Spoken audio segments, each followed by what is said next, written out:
Hi, I'm Dr. Lisa Gonzalez, the Executive Director of Finance and Operations here in the Marysville School District. In this week's episode of Budget Bites, I'm going to share a little bit about the 2023-24 budget, but I'm going to take some slides from the last two board meetings and just do an overview with a little more information on how the levy impacted our budget. This is a budget timeline. We are developing our budget throughout the year. Every month, we're going back and we're reconciling enrollment, we're reconciling attendance, our staffing, different spending. And this is something that we do as a best practice to make sure that how we're building our budget is something that we're checking in on. On August 21st, we did our first budget presentation.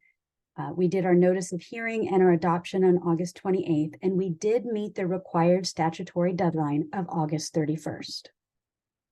Just want to quickly share what goes into a budget.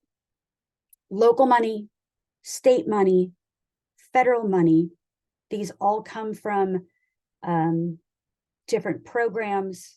They're allocated different ways. For example, federal money, as you'll find out from most of our staff, it is very restricted. It's like having a Starbucks card. You can only buy things that you could find in Starbucks. So we have a lot of budgets with different restrictions that go with them, spending timelines and the like. And so we monitor all of this. Staffing costs, salaries, benefits, the additional deductions and the retirement programs that we have as added costs, enrollment projections.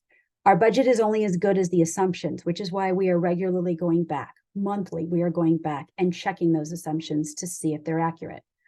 Assumptions from and estimates from department directors on what they think their spending is going to be, especially as certain costs that they rely on, like fuel, like utilities, like tires, like additional support and contracted services in special education. We take a look at all of these and try to come up with our best estimates, and then available levies and grants. Quick look at enrollment, because we are funded based on the students that are here at school. So what you see here is you see a drop in the 2021 school year. COVID. The unfortunate part is students didn't come back. Across the nation, we expected that school district enrollment would rebound. In many places, it did not. And Marysville is one of those examples. So what you can see here from 2021 all the way through for the next few years, we're fairly flat. We might have fluctuations of 30 to 40 students here and there, but we don't have hundreds of students in a variation, positive or negative. And from here on out, we're going to make sure that we define what enrollment is. And for the sake of this activity and the funding that we get for students, we are basing this enrollment on our general education population across the board. So it's all of our students plus our alternative learning environment. This is where we expect money to be coming in. So the examples that we provided before, local, state, federal, other, you can see the changes, slight changes and slight increases in local, in state, in other. And other, that percentage is really high, but when you're talking about $3 million in other as opposed to $141 million in state, not that big of a gain. But you do see a drop there. And that's because this reliance that we've had on specific specialized one-time dollars related to COVID, they're no longer available.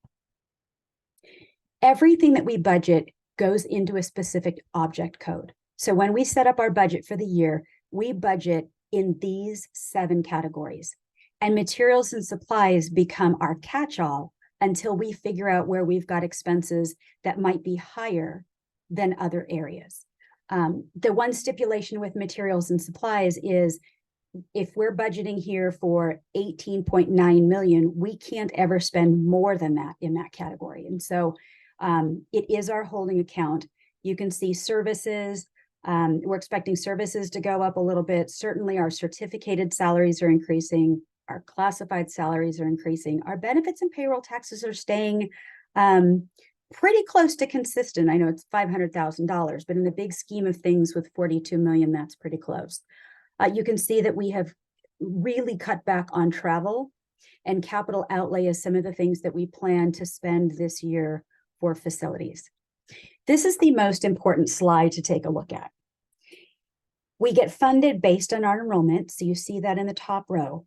And then what you see is what's called a beginning fund balance, or what we expect to roll over at the beginning of a year.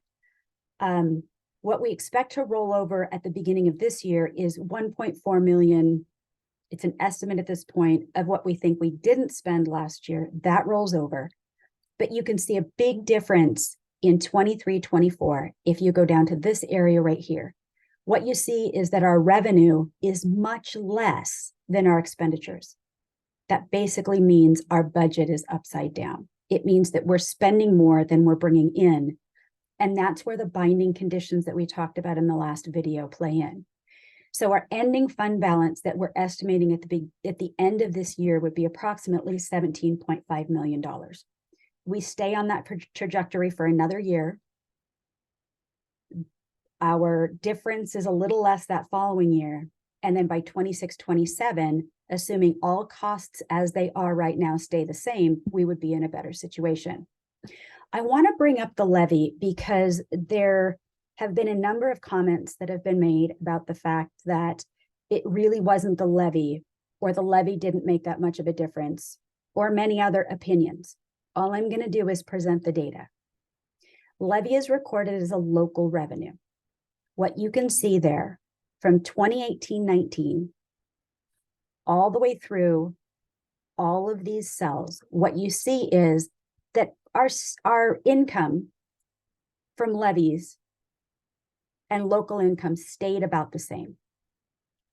23, 20, 26, 27 million. This year it dropped to 15, and next year it drops to 15. If we had passed one of the two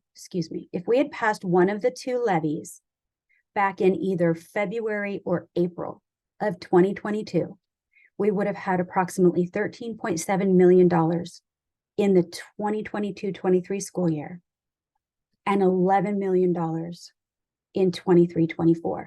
When you add up those two amounts, the additional revenue from that levy for 1 year would have been $25 million. This is important, so watch. This is the slide I just showed before.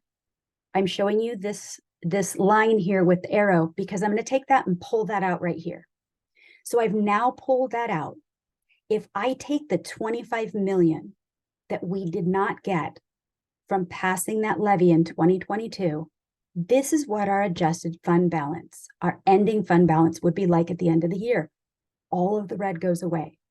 We would have been able to better balance our budget. Let's show how this plays out in cash flow. A budget is simply our best estimate as to what we think we are going to bring in and what money we think is going to go out.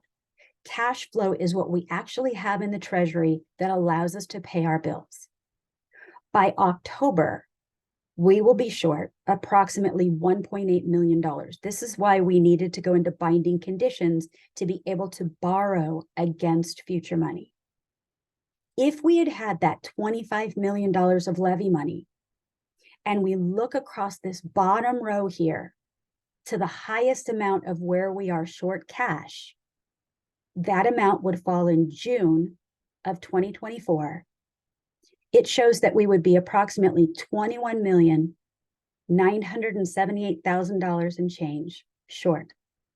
If we added 25 million to that, we would not have any red on that bottom line. I hope this has helped you understand a little more about our budget and the situation that we're in right now. I am happy to tackle any of your questions. I know that school district budgeting is a challenging topic. Regardless of what state you're in or what school district, there are still those confusing components because a school district budget isn't like a business. There are many different nuances and requirements that we have to have in place. So if you have a question, please go ahead and send that to BudgetBytes@msd25.org. We'll see you next week.